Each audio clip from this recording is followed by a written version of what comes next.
We do great stuff. Rotarians do amazing work in their communities. And again, I cannot imagine a world without Rotary. At this time, it's my special honor to introduce our district governor nominee, Jeanette Loftus, who's going to introduce our next amazing speaker. You can clap, it's all right. I'll try not to stand in this sticky stuff at the podium. So good afternoon. It is my pleasure to introduce the first female president of Rotary, Dr. Silvia Whitlock. Sylvia was born in New York City and attended high school in Jamaica. And that's not Jamaica, Queens, that's Jamaica as in the island in the Caribbean, Jamaica. After graduating high school in Jamaica, she returned to New York where she attended Hunter College and went on to further her education and obtained her PhD from Claremont College in California. Dr. Whitlock went on to become a school principal, a position that she held for many years before retiring over 20 years ago. Sylvia estimates that she spends approximately 75% of her time serving this great organization of Rotary. She has been awarded the most highest honor, the Rotary Service Above Self Award, and she has been named and recognized as Woman of the Year by the NAACP. But her favorite job has been raising her 3 children, 2 of which she calls wonderful, 1 not so wonderful. Her words, not mine. But really, the true joy of her life came 3 years ago when she was blessed with her first grandchild. Sylvia is a grandmother to a grandson who will turn 3 in September, and her granddaughter just turned 1. So please join me in welcoming Dr. Sylvia Whitlock, Rotary's first female president.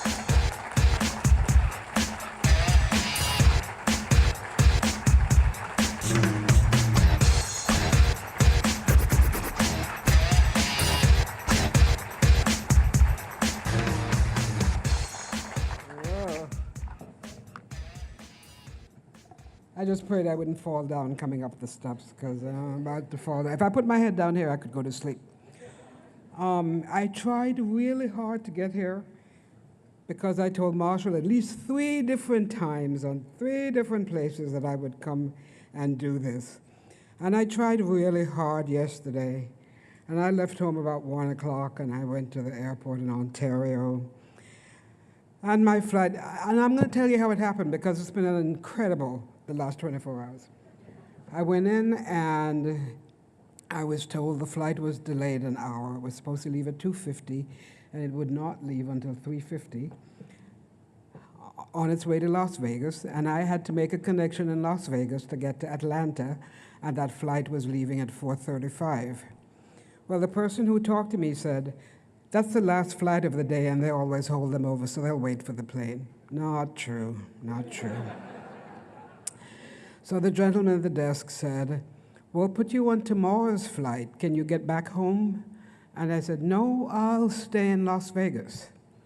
And he said, well, you're going to get on the same flight the next day and you won't get to Atlanta until 3. I said, I have to speak at 9 o'clock in the morning. He said, we can't get you there until 3. There's nothing else going. So I said, well, I'll stay in Las Vegas. And I went and I sat on, you know, those little cell phones you have that do everything but make phone calls? I checked Southwest and I said, let's see who's going to Atlanta. And I found out that you could get to Atlanta from Dallas. And this same flight that was going to Las Vegas was also going to Dallas. So I went back and I said, here on my little computer it says I could go from Dallas. And he says, okay, but now we have to get your luggage back and check it to Dallas. So he did that, got my luggage back, some of which were those heavy books I was bringing here. And he said, we'll check it to Dallas and you can go on and make the connection. So I got on the plane, I went to Las Vegas, I stayed on the plane and I went to Dallas. And when I got to Dallas, I had to go and get my luggage because you can't leave it. It's not checked to Atlanta now. Because if it was checked to Atlanta, it's going to get here at 3 o'clock.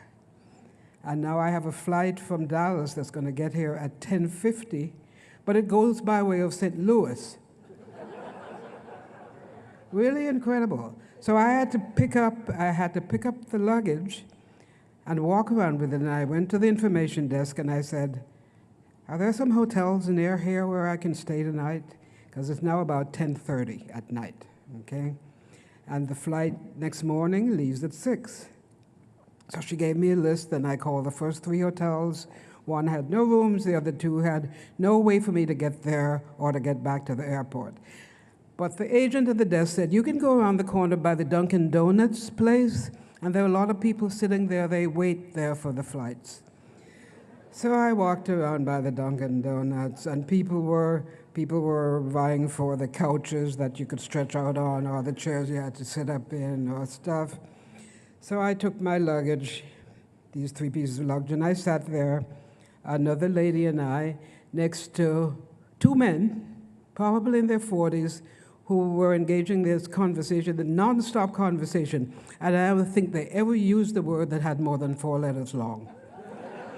And it was just amazing. And we sat there. So I sat there all night long. And at 4 o'clock this morning, I trotted down to check in and went through all that other stuff and checked in. But here I am.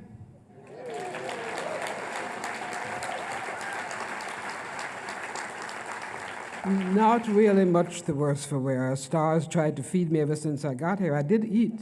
That's the best macaroni salad I ever had, but then you can't tell I hadn't eaten anything since yesterday, so it could, but it was good. Anyhow, Marshall wants not for me to talk to you about my trip, but about women in Rotary. Kind of interesting, isn't it? I can't see how many women are out there, but what do you think of the women are waving?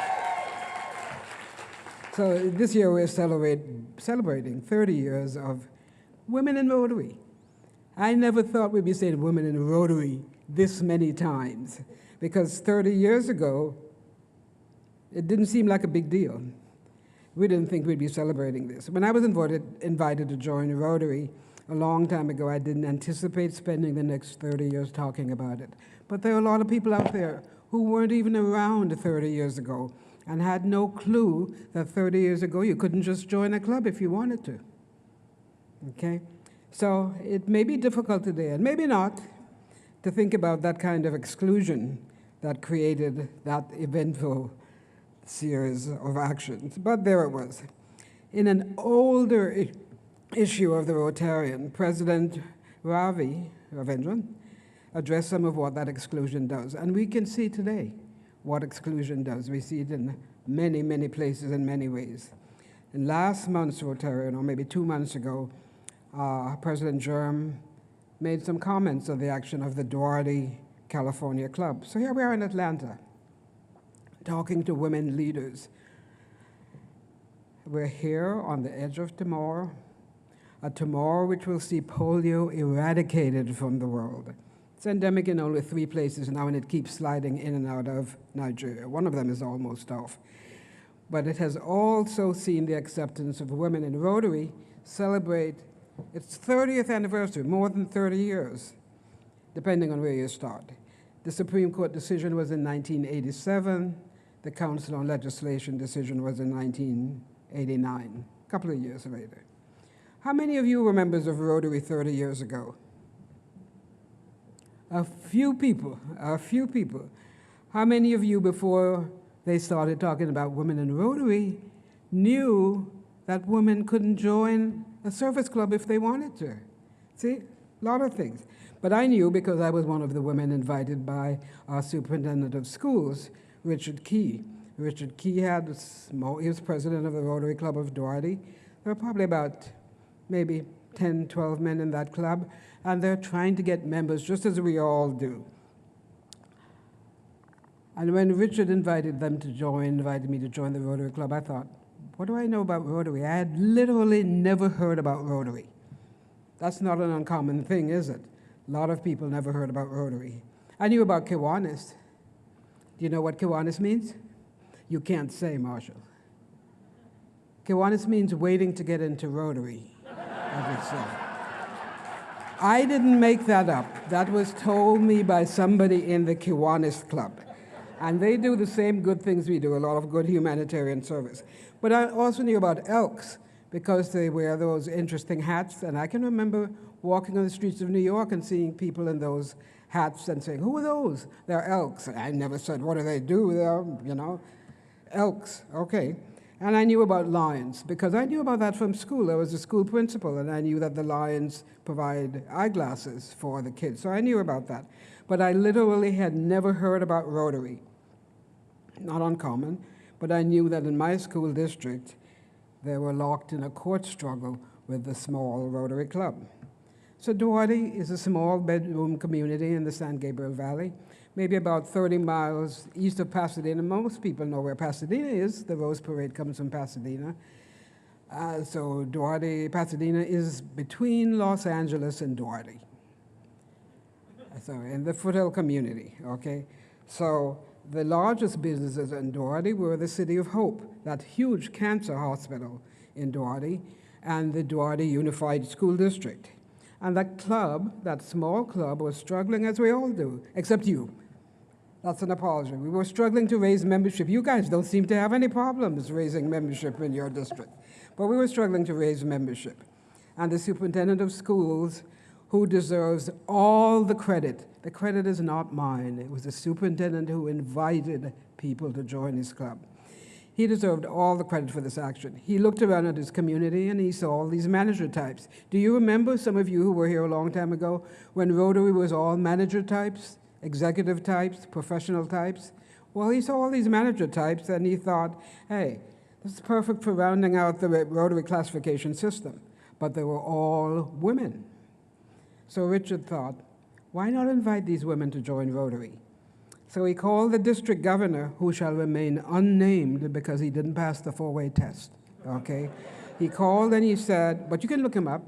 He called and he said, he called and asked if he could invite these women to join the club. And the governor said, go ahead. But when you send their names into headquarters, don't send in their whole names, just send in initials, first name initials. That was designed to deceive, wasn't it? Okay. So Richard did. He invited the women, and the action was not without its dissenters. One member of the club resigned. One male member of the club, well, that's all there were, actually resigned, and it left the undertaker classification open. He saw, no, and this is serious, this is not a joke. He said, this club will not live. This club will die, and he knew what he was talking about, and he resigned. So, but however, the women who were invited, and there were 3 women who were invited, they entered wholeheartedly into the work of the club. And they did a lot of work with the school district because one was a school principal, one was a journalist, one was a psychologist, and the president of the club was the superintendent of schools. So they got busy planning their first event, their big event, the 25th anniversary of the club. And Rotary always sends out representatives, just like Mr. Napier is here today. They send out a representative to help clubs recognize their milestones. And at the festivities, the Duarte women were introduced, to the palpable consternation of the representative. Said, we don't have women in Rotary. What did they? Oh, we do in this Rotary club. Well, the buzz was obvious. The representative returned to Evanston after the party was over and reported, can you imagine, there are women in that Duarte club. And headquarters didn't lose any time in sending us a letter that said we need to pay attention to 3 things. Women were not allowed in Rotary. The women needed to be asked to leave. If the women didn't leave, we could no longer call ourselves a Rotary Club. Boom, that's it. Come. So the club took a vote, and it decided it would not ask the women to leave. Instead, it asked if it could appeal to the board of directors. And it was told it couldn't appeal to the board of directors unless it was a real Rotary Club. And it wasn't a real Rotary Club if it had the women. So they asked if they could appeal to the Council on Legislation. And you can talk to the Council on Legislation without being a Rotary Club. And so the community, which was really behind all of this and knew what was going on, raised enough money to send a representative to the Council on Legislation. But before that happened, International sent a representative to Duarte and they came and asked for the charter of the club. They said, you're no longer a Rotary Club, you're not having the women leave, you need to give us your charter. So the situation went to the Council on Legislation. But interestingly enough, the issue was not whether there should be women in a Rotary Club, but whether the Rotary Club of Duarte had violated Rotary's bylaws by inviting women to join. And of course it had. But you know, you lose sight of issues. Some people didn't vote for the issue. And I met one of those people the year the convention was in Calgary. Like this year it was in Atlanta. When it was in Calgary, I was up in Calgary riding the train, going to the convention site, and I was sitting across from a gentleman and his wife. And you know how you read tags, you want to see where people are from and what they're doing, and my tag said, Rotary Club of Duarte. And he sat up and he said, is that the club that tried to get women in Rotary? And I kind of smiled because, yeah, because we're there now. You know, we're in Rotary now. And he said, you know, I was at the Council of Legislation that year in Tokyo, and I voted to have women in Rotary because I always thought they should be there. And his sweet wife sitting right next to him looked and said, I didn't think so then, and I don't think so now. And I thought, why? And she said, because you know what? Men are going out to meetings at night, and I guess up in Canada and in a lot of places there were evening meetings, night meetings. She said, men are going to meetings at night, and so are women, and who knows what's going on? And I said, you know what? It's not a social club, it's a service club, but she didn't care. She had her things. Anyhow, the vote against having the club retain its women at the time was 1,000 to 34. 34 delegates were sympathetic to the issue, and I met one of them then. So it was defeated, but that's not the first time that issue had gone to the Council on Legislation. It had gone some years before when the council met in Detroit, and they kind of just removed it from the agenda, and the club, actually a club in India had taken it, and nothing was done about it. It didn't go anyplace.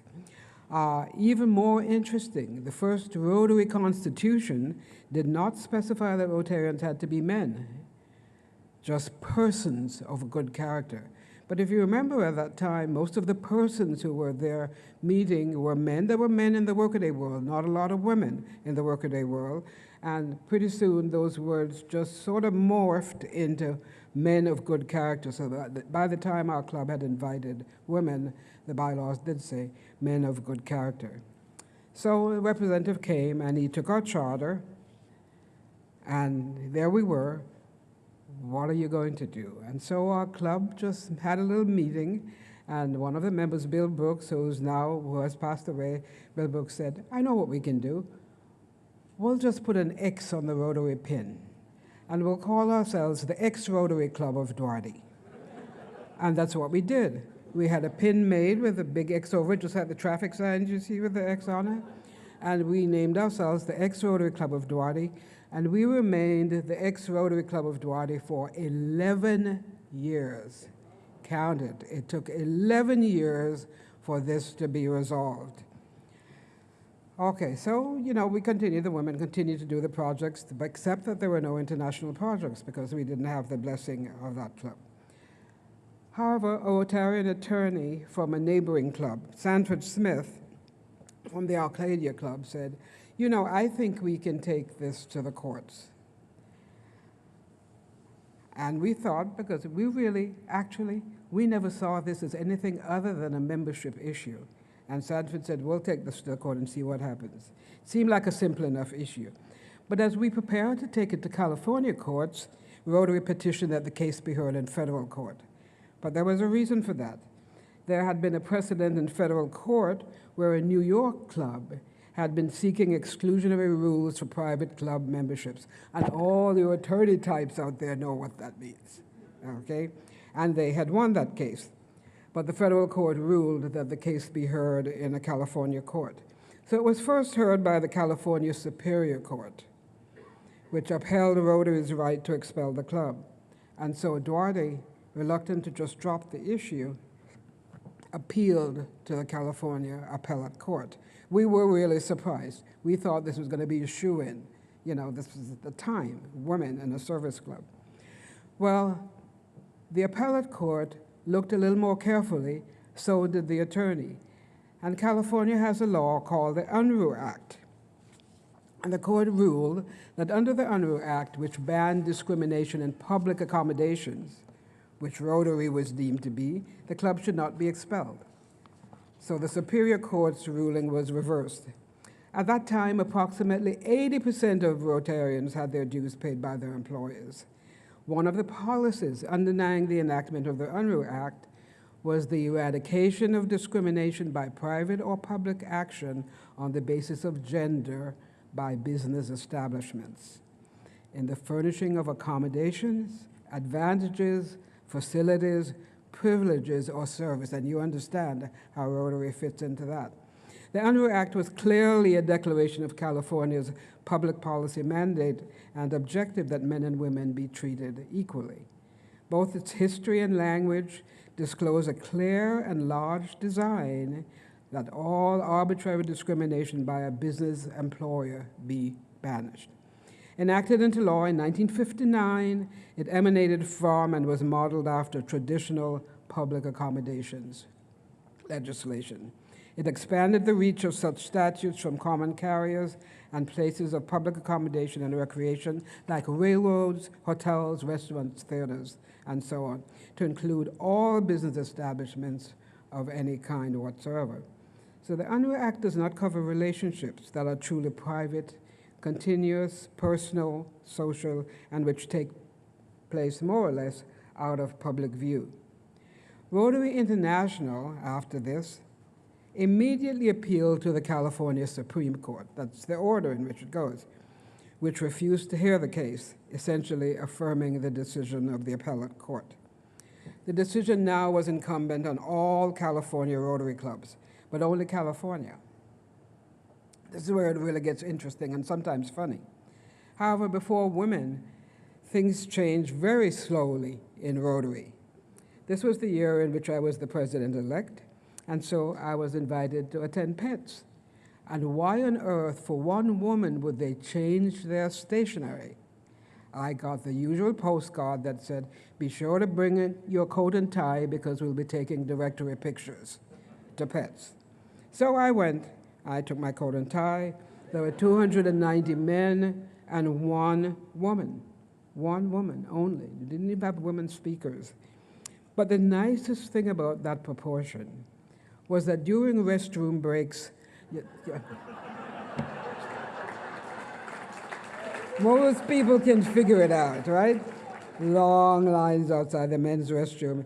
Everywhere there are long lines outside the men's restroom, and no lines outside. I could just sashay past. I remember, this is 30 years ago, and I could still sashay past into the restroom. So there wasn't even one female speaker, but most of the men were cordial and very friendly and very curious about how we had gotten to that stage. What did you do? How did you do it? Yes. I heard our incoming governor discuss the case and tell us that Rotary International will appeal to the United States Supreme Court, and we have every reason to believe we will win. Now, I'm the only woman sitting in this group. You know what Pets is like? You're sitting in, this is a session on international. And he added, in direct reference to the small size of our club, it's just the case of the mouse that roared. Well, I'm chafing at that phrase, so I went back to Doherty, and we had new banners made that read, Rotary Club of Doherty, the mouse that roared. And then we had a mouse pin made. So in addition to our ex-Rotary Club pin, we had a little mouse with a Rotary icon on his back. But I never thought that in 1987, now listen, you guys think about this, it's not 1987, I never thought, 1987, somebody would be appealing a case about women's membership in a service club to the huge United States Supreme Court. And my private opinion, not a well-studied opinion, obviously, was that it was not important enough to be heard. But RI did appeal because, as one of the attorneys so commonly put it, they're forcing us to take everyone in just like a motel. Well, RI's argument was that the ruling violated their First Amendment rights of association. But I remember on May the 4th, 1987, A mere 4 months after they took the case, the court found that, and I'm quoting here, considering the size, purpose, selectivity, and exclusivity of Rotary's membership, the relationship among the club's members was not of the intimate or private variety which warrants First Amendment protection. So writing for the unanimous court, and Sandra Day O'Connor did not vote because her husband was a Rotarian, and there were 2 other justices who didn't vote. Justice Powell, writing the opinion, argued that many of Rotary's activities, including their meetings, are conducted in the presence of strangers, and because women members would not prevent the club from carrying out its purposes, there was no violation of associational rights. And furthermore, and this is the meat of the case, furthermore, he said, even if there were a slight encroachment on the rights of Rotarians to associate, that minimal infringement would be justified since it serves the state's compelling interest in ending sexual discrimination. And there it was. The decision was now incumbent on all USA clubs, but only USA clubs. Here it started to get even funnier, even a little different. So I was driving to my job as principal of an elementary school when the news came over the airwaves. I was driving to school. It's probably about 7 in the morning, but it's 10 o'clock in New York, so the news has been on. They've been hearing it for probably 3 hours. So by the time I got to school, some 20 minutes later, I think all the media in the world were on my doorstep. So were all the kids, wondering what all the cameras were doing at school. And so our superintendent said, I think you guys need to leave the school and come up to the district office, because Warren Olney, who was the CBS newscaster at that time, was going to do the interviews for the media. Some of you probably remember Warren Olney. He does NPR stuff now. So we went up, Mary Lou Elliott, who was another principal, and I went up to Dick Key's office, and we sat there. Warren Olney asked many questions, many of them directed at me because I was the incoming president, and that had a status for Rotary, and so he wanted to know. He asked many questions to which I gave what I thought were studied and intelligent answers. So near the end of the interview, in fact, we were already on our feet, I was asked how I got selected to be president. Now, what an opening. What do you guys say when they ask you that? Oh, I don't know, I must have left the room, or I must have missed a meeting, you know? Well, the standard response, I must have missed a meeting. So in a careless and decidedly unstudied moment, that's what I said. Oh, I don't know, I must have missed a meeting. Not a good thing. That evening, the story was on the top of the news. And you guys can go on YouTube and see it, because all the big newscasters were telling that story. It was the top of the news. And in 4 hours of copy, the only thing that played was my inane and embarrassing response. Oh, I don't know, I must have missed the meeting. And there's the world saying, for this we waited 11 years. So I started to learn then of the capriciousness of the media, and you learn pretty quickly. And I knew that I was going to have to adopt a more serious mode, but I am a quick study, and so I did. That's my gift to Rotary, is to be serious about this, because obviously I didn't take it seriously enough. The thing is, this was a civil rights issue. We saw it as a membership issue. We never really did feel comfortable with the civil rights issue until, you know, the ACLU and some other groups joined with our attorney in taking this. So back at the club, we had to move our meeting place because we couldn't accommodate the press and the visitors who were ever so curious. Now, visitors not just from the United States, but from around the world.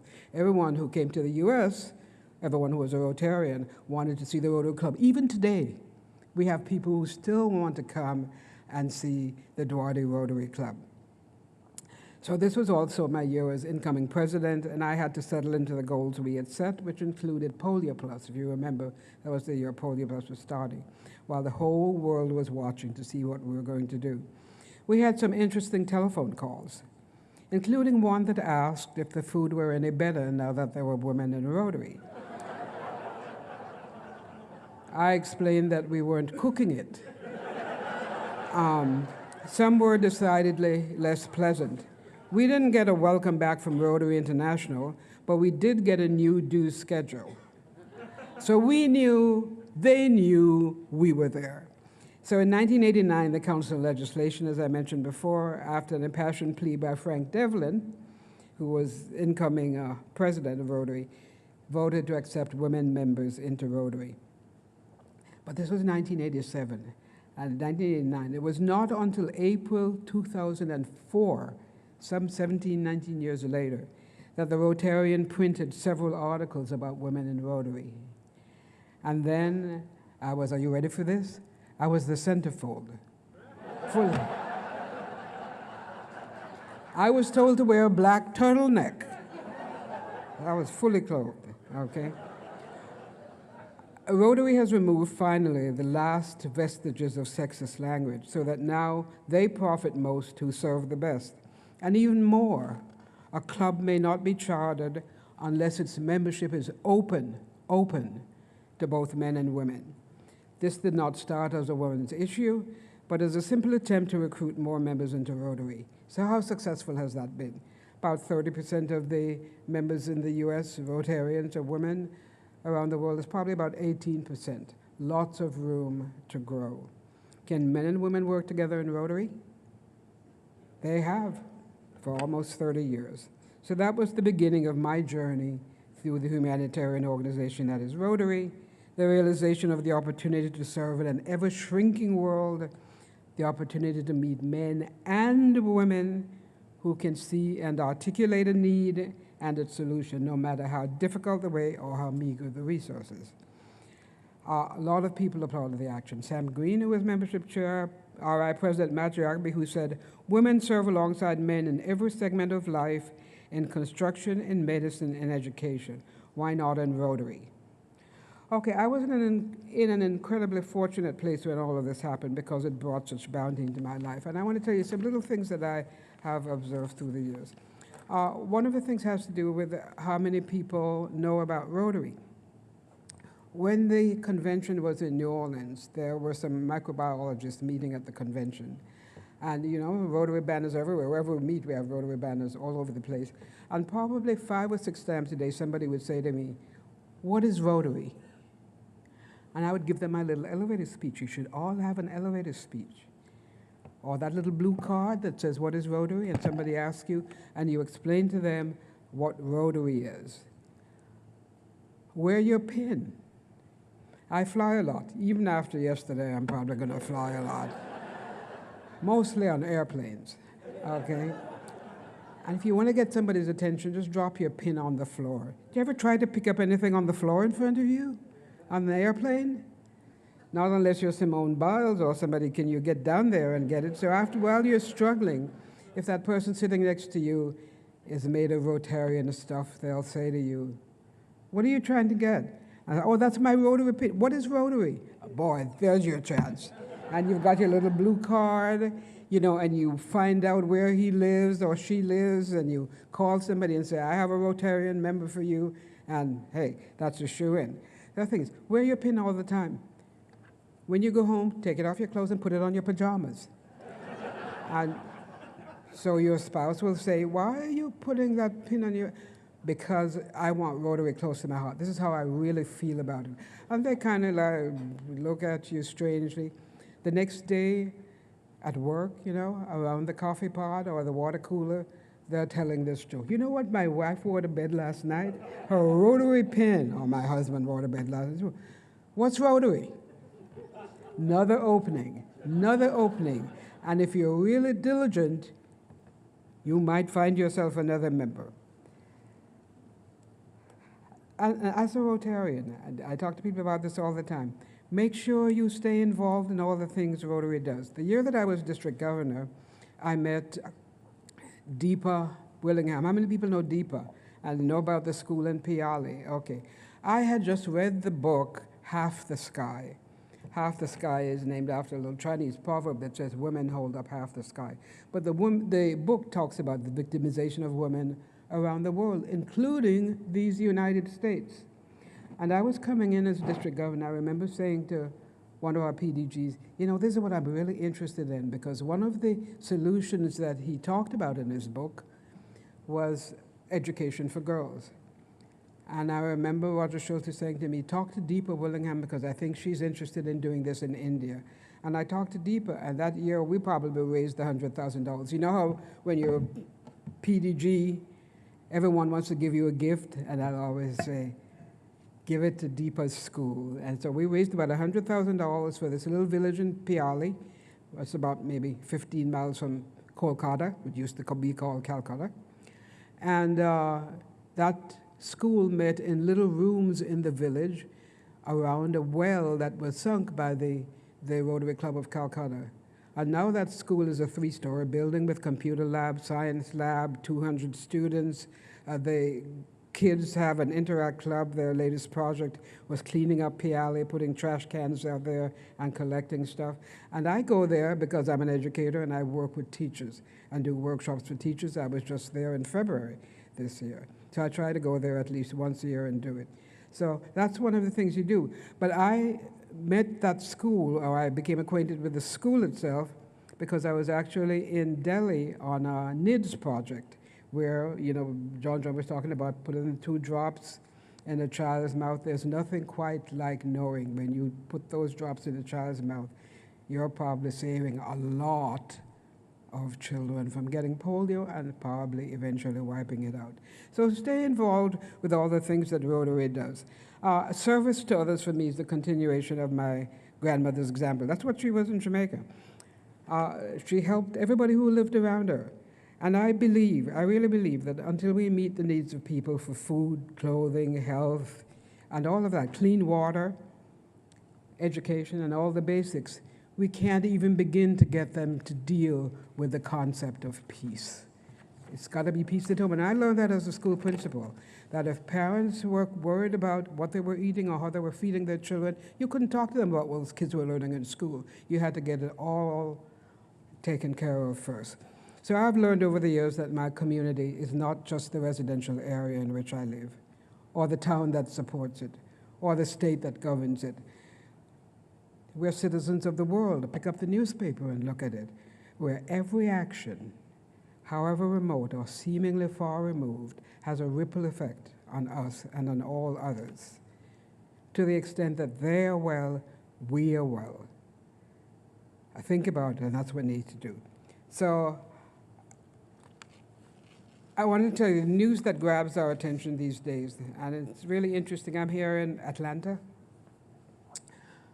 Most clubs that I have seen in the southern United States are a lot more integrated than our clubs in the northern United States. But we need to work on conscious inclusion. And Rotary has issued a statement on that says the club that reflects its community. And all these things with gender, with race, with profession, and so on, is a club with a key to its future. And look around and see what kind of changes you can make to make your club an inclusive club. You know, we fought to get women in Rotary. We spend a lot of time now talking about getting young people in Rotary. The time is right for women, the time is right for young people to be in Rotary. The time is right for all people to be in Rotary. Those people that you work with in communities, they know what you do and they can join you in doing it. They can join you in becoming more in touch with what you need to do in your community to really feel responsive. So look at those people. The council legislation has made a lot of changes that allow you to have people working in your Rotary clubs who can't pay those steep dues that you pay for the rubber chicken every week and all of that stuff, but can become Rotarians and do some of the good stuff that you do and wear your pin all the time. I am hoping that as I work in my community trying to help those in need, that I can probably reach people like beneficiaries who can join and do some of the things we do. It's okay to teach people how to fish, but get them to fish along with you, and then you've really gotten them. So, and young people, the young people that we have joining Rotary, the people who meet in a bar and have pizza and a beer instead of chicken and all the other stuff, you know, and can think of projects that we can't even think about, who are so adept at social media, who know how to collect electronics, you know, to make money. There's so many things that they have to give us. And I was telling somebody today, there are clubs with older members, younger members. Pair them up together. Older members in clubs have so much wisdom just sitting in their heads. Pair them up with the younger people and get them to share it with the younger people. It's good for both of them. It's a win-win situation. Helps older people to also appreciate what the younger people are bringing. Younger people don't have as much time as we have. As old people, they can always get away at lunchtime, but there are a lot of things they can do and a lot of ways for them to join in a club. So cultivate some diversity in your district, but that's a topic for another speech. I'm a Rotarian. I really feel like I'm a Rotarian who in this ever-shrinking world will work to find others who can help us to make it a happier place, cleaner, more self-sustaining, and more peaceful than it was when I came into it. I will support the fact that Rotary functions on the edge of tomorrow with fine men and women of character who, in service above self, know that they profit most, who serve the best. Thank you.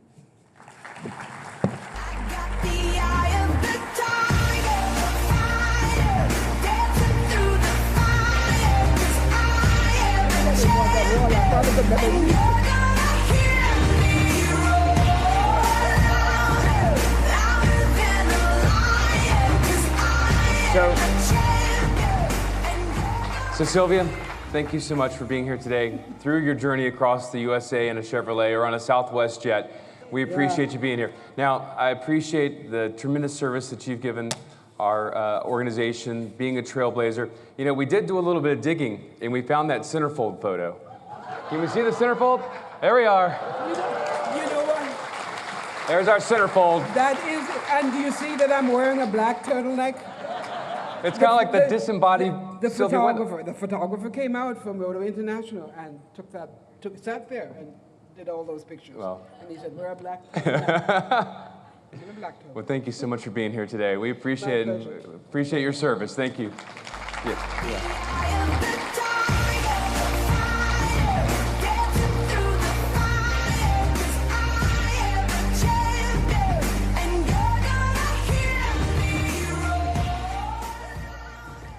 The mouse that roared. It's awesome.